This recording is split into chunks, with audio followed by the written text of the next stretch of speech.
بانو سبعنا كان بانو يكون راعيسا لكن هل ما لك نص جوجيسا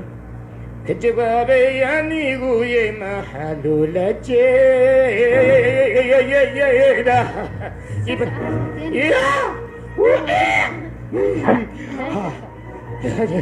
جودا بسوالي لما دي نسافر يسلي مادن هبطها دي أرك وابوخي سوا خيديسا كجر ميشة كتاين وقرب إمام هبطها وأوكا كان أنا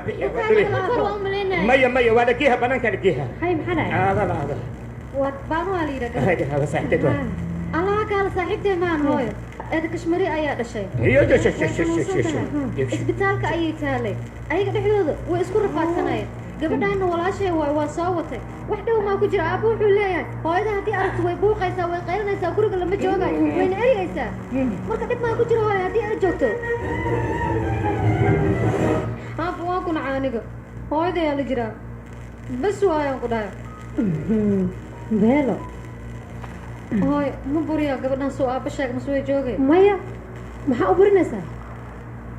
gabadhan halkan ayay joogaysaa weliba inta maalmood ay rabto orod gudaha gal gabadheeda laakiin dadkan sidee ku barata adiga hooy adiga yaqaana u malaynaya aniga ma aqoon maxay ku aqoon waayeen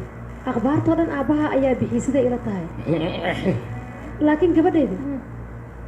dadkan